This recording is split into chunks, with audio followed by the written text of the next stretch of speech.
Welcome to Positive Read-Ins. Today's episode is on William Shakespeare's A Midsummer Night's Dream. This is a comedy. It's perhaps one of Shakespeare's most famous and most beloved plays. It's performed all the time. It was written, they believe, around 1595, which would make it around the same time that Romeo and Juliet was written, and these two plays have actually a lot in common. Romeo and Juliet, though, is dealing with romance that leads to, obviously, tragedy. This poem, we've got romance that is leading ultimately to a happy ending. The world that is disrupted at the beginning, just like in Romeo and Juliet, it is resolved. It comes back together by the end with the marriages, of course, as we get in Shakespeare's comedies. The play is set up really with kind of three groups and two storylines. So we've got the Athenian ruling class. So this would be Theseus and Hippolyta. We have the Athenian upper class children. So this is going to be Hermia, Lysander, Demetrius, and Helena.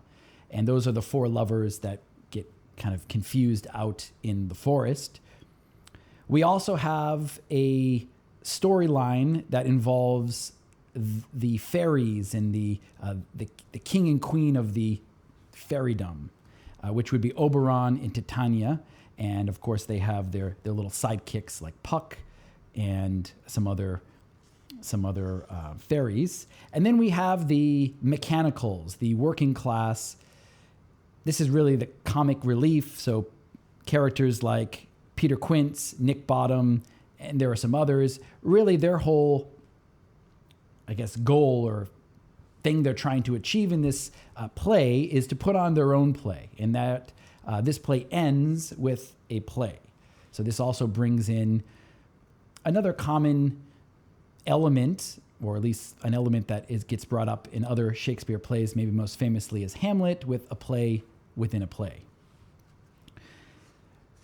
Right at the beginning, Theseus kind of sets the theme. He has just defeated the Amazons, and he has won the hand of Hippolyta, or if you want to consider it, he has taken the hand of Hippolyta, and he wants to hurry up and get married, but they have to wait for the new moon. And he says to Hippolyta, "Hippolyta, I wooed thee with my sword, and won thy love doing thee injuries. But I will wed thee in another key, with pomp, with triumph, and with revelin." So he won her hand through some violence, but now he wants to kind of woo her. He actually wants her to fall in love, and that's their conflict. They need to resolve that issue, this marriage, so they can actually get married under happy circumstances. In the audience, we don't actually see this. However, we are to believe that Oberon and Titania are Theseus and Hippolyta. So when they solve their problems, that's also Theseus and Hippolyta solving their own problems here. And oftentimes when this is performed, this play, the actor who plays Theseus plays Oberon, and Hippolyta goes on to play Titania. Soon after this, further developing this theme about love and resolving love, and the contrast between mental love and desires, but also the imagination that's going to get attached to it is a bit more complicated than that. We see that the center conflict here is that Hermia wants to marry Lysander, but her father wants her to marry Demetrius. And Demetrius also wants to marry her. And the father is so angry about this, Aegis, he says, if she doesn't marry Demetrius, who I want her to marry, I want to be able to put her to death, as Athenian law says I can. So quite a bit of power that the father has at that time. Theseus very quickly downgrades this death to becoming a nun. So not an actual death, but maybe a death of the blood as representing desire. And he says to her, either to die, because she said, well, what's going to happen if I don't marry Demetrius? Either to die the death or to abjure forever the society of men. Therefore, fair Hermia, question your desires. And he goes on, are you going to be able to live as a nun? And then he says, to live a barren sister all your life, chanting faint hymns to the cold, fruitless moon. Thrice blessed they that so master their blood to undergo such maiden pilgrimage. But earthlier happy is the rose distilled than that which withering on the virgin thorn grows, lives, and dies in a single blessedness. So the nuns, they are thrice blessed that they can master their blood, that they can control their desires. That's a great thing. We should respect it. But you will be happier, earthlier happy, if you become distilled. So he uses this metaphor, the rose distilled. This is a common metaphor in the sense that women are often depicted as flowers, and their deflowering, their marriage and their deflowering was a distillation process, turning the rose into a perfume. So through the act of marriage and sex, they would be transformed from the flower into a perfume. So this is, the big theme, I think, of this play is love, and kind of what is love? What's the quality of it? What are the contradictions in it? What are the conflicts between rational love and kind of irrational love of passion? In this way, actually, I think it reminds me a lot of Schopenhauer's essay on the metaphysics of sexual love. I know Schopenhauer was a big reader of Shakespeare, and I imagine he might have taken a lot from this play. But essentially, his argument is that similar to how the Greeks present it, and even how it gets presented in here, that we are in the act of love and fallen in love, we are almost like blinded. That's why Cupid is blind. Helena will talk about this in a moment. And we are kind of overtaken, like we are fooled, we're dupes until we get what we want, and then then we hear that famously, as Schopenhauer said, the devil's laughter. So Lysander, when he finds out about this, he's going to come up with a plan. But first, he lets Hermia know that, well, this is the true path of love, right? We always have problems, and this is what he says here. For aught that I could ever read, could ever hear by tale or history, the course of true love never did run smooth, but either it was different in blood. Hermia responds very quickly, O cross, too high to be enthralled to low. So different social standings, different in blood, causing problems. And then Lysander takes up again, or else misgrafted in respect of years. And then Hermia, O spite, too old to be engaged too young. So in love, different years, too big of age gaps. Lysander again, or else it stood upon the choice of friends. And then Hermia, O hell, to choose love by another's eyes. And then he goes on to say, yeah, the jaws of darkness do devour it up. So quick, bright things come to confusion. So the love is that quick, bright thing that is coming to confusion. We have, it never runs an easy course, especially when it's true love, when you're marrying for love, you're going to have these problems. Hermia says, yes, okay, you're right. Well, what can we do? Lysander suggests, let's run away. And this is where they end up. This is why they end up out in the forest. And Hermia's friend, Helena, who is fair, but no one seems to be interested in her, she is going to let Demetrius know as a way to hopefully get on his good side that they've gone out there and they're going to go out and find them. Before she does that, she has a nice little comment about, I'll say a philosophical comment about love. She says here, things base and vile hold in no quantity, love can transpose to form and dignity, right? So things that are ugly, love can transform them. Love looks not with the eyes, but with the mind, and therefore is winged Cupid painted blind. So this would seem to be a contradiction. She's saying that love looks not with the eyes, but with the mind. And we're thinking, well, no, love is irrational. It doesn't seem to be thinking with the mind. And really what she means by the mind here is the imagination. So a lot of the degree that we work ourselves up in for love, for passionate love, this is the product of our imagination. We throw on all kinds of characteristics onto these other people that we're in love with. We imagine them to be greater and better than they are. As she says here, we can transform the things that are base and vile and make it look pleasant. She goes on to say that, nor hath love's mind of any judgment taste. Wings had no eye, and no eyes figure unheedy haste. And therefore is love said to be a child, because in choice he is so often beguiled.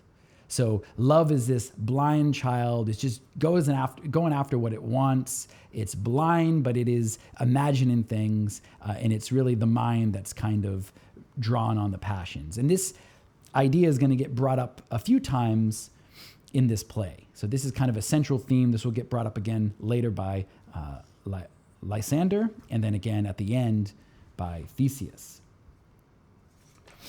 All right, let's see where I'm going here. So that scene ends, and then we go to the second storyline, which is the mechanicals. And this is just them thinking about their play. I'm not going to read any parts from this. However, I will say when this is performed, it's often very funny. I've seen a nice stage-to-screen version of this from the London Globe Theatre, and it's funny. It's even funnier than when you're reading it, and that's the purpose of it. Then we move on at the beginning of Act 2 to Puck and the fairies. Puck, the merry wanderer of the night, as he calls himself. He is the kind of the mischievous sprite that goes and plays tricks on everyone, and through playing these tricks, they come to some kind of greater understanding, oftentimes. And then we get introduced to Oberon and Titania's conflict. So Oberon is angry. They're both a bit jealous of each other, but Oberon's really angry that Titania has this changeling boy from this Indian boy that was the kind of now the he's the son of the mother has died, but the mother was a devotee to Titania, and so she's taken on this child, and Oberon wants her back. But before we get into that, I think the interesting thing that Titania says here, she has this long monologue, which I'm not going to read all of this here. It's quite long, but she's going through and talking about all the kind of chaos that exists in the world. And then she says, their wanted liveries in mazed world, by their increase, now knows not which is which. In this same progeny of evil, so all these evils that we're seeing in the world, this progeny of evils, great phrase, comes from our debate, from our dissension. We are their parents and original. So Titania is setting down this idea, this concept that all the problems in the world kind of are a manifestation of the problems that are existing in the spirit world. So that it's the commotion and the problems in the spirit world. When that's not in harmony, you're going to see all this kind of chaos, natural disasters and that kind of thing in the human world. And I think that's a very interesting idea. It's a nice idea to think about. I'm not saying that we should go out and pray to this, the trees and the spirit gods to try to kind of find some resolve, and maybe that would bring us some peace in the world.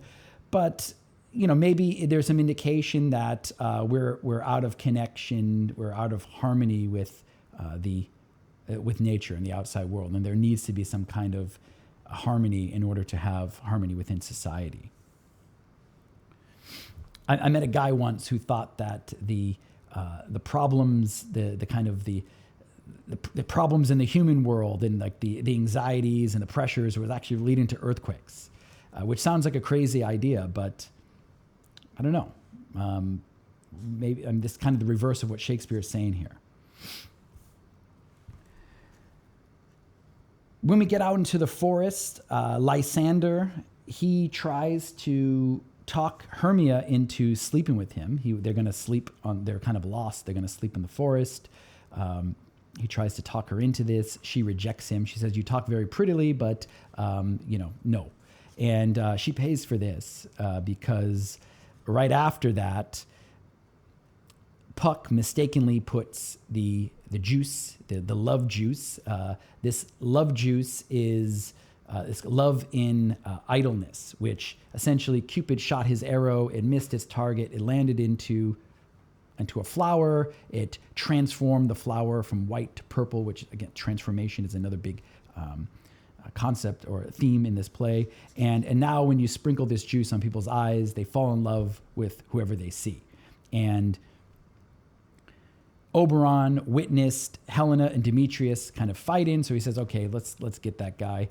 But instead, Puck puts it on the wrong person's. Puts it on Lysander's eyes, and Lysander wakes up right away and says, "Content with Hermia? No, I do repent.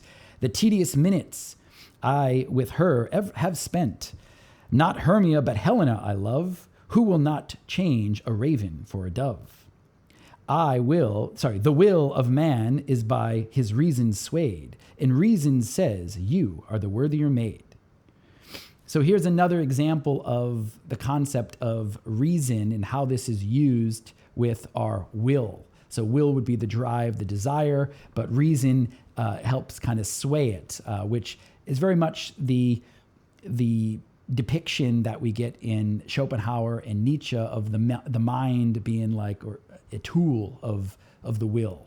And that's exactly what Lysander is saying here. The will of man is by his reason swayed, and reason says you are the worthier maid. Things growing are not ripe until their season, so I, being young, till now ripe, not to reason. So I didn't know what I was doing before. And touching now the point of human skill, reason becomes the marshal of my will. So I'm thinking straight now. I'm really in love with you, Helena. So he's using reason now to explain why he feels this way, when really, the dramatic irony is we all know that he's under this spell.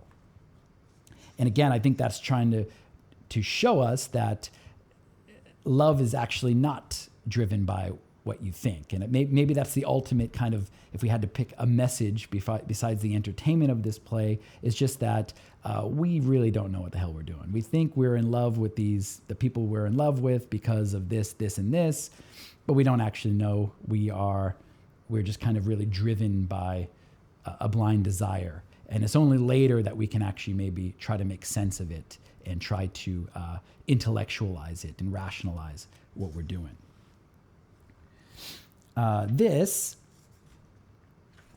is going to lead to this is the big mix-up. This is the comedy that now eventually you've got Lysander and Demetrius both in love with Helena. Helena thinks they are just mocking her. Hermia thinks that Helena has seduced them. So they're all fighting.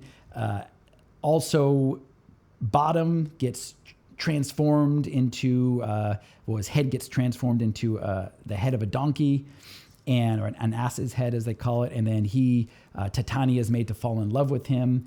So that's all the confusion, that's the comedy, and this all ends though with everything going back to rights, and Oberon gets his changeling boy, and Titania and Oberon kind of come back together here, which also mirrors Theseus and Hippolyta falling in love. And the play, this is going to be on Act 4. We've got his the marriage now. They're all found out in the woods. They go back into town. They have their wedding, and they're going to get ready now to see the performance by the Mechanicals, their play. This play is often ignored. It's not really talked about that much in this play, and I think that's fairly right. I mean, there's not much happening in it. It's really kind of the story of it has a lot in common actually with Romeo and Juliet, but and it has some suggested things with like the wall, and they're talking through it. It's kind of sexually suggested, but that's it. It's not that. It's not really worth commenting on, I don't think. And maybe some people will skewer me for that, but that's what I'm saying. The end here, though, this is in Act 5. Theseus says, before they watch this play, or Hippolytus says, "'Tis strange, my Theseus, that these lovers speak of." Theseus says, "More strange than true, I never may believe these antique fables, nor these fairy toys. Lovers and madmen have such seething brains, such shapen fantasies that apprehend more than cool reason ever comprehends." So lovers and madmen, they see things, they comprehend things more than what reason can actually see, because they're actually adding more onto it. They see things that aren't actually there.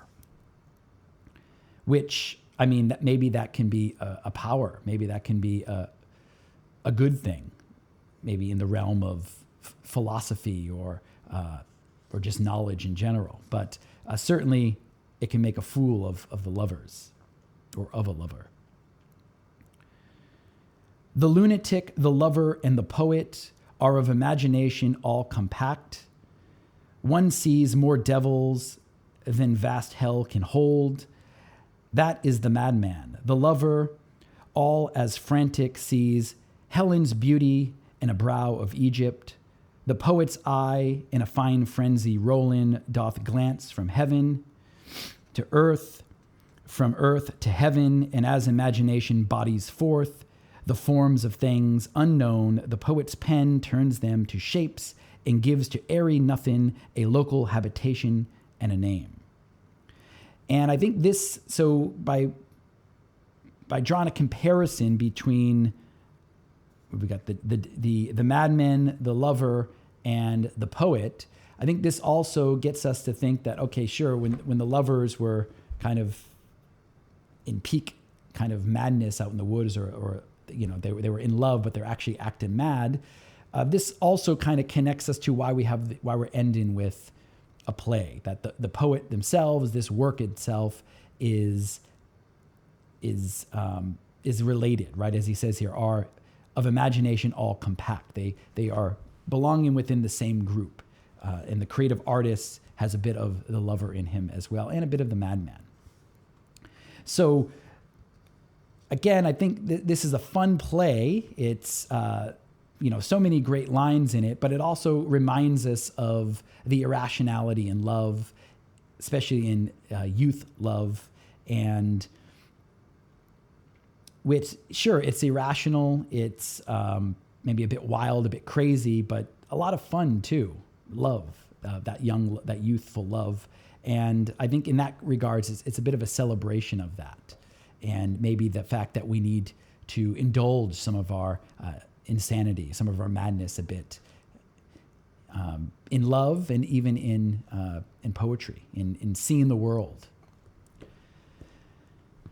That's my take on this. Let me know what you think about this play. Thanks for watching.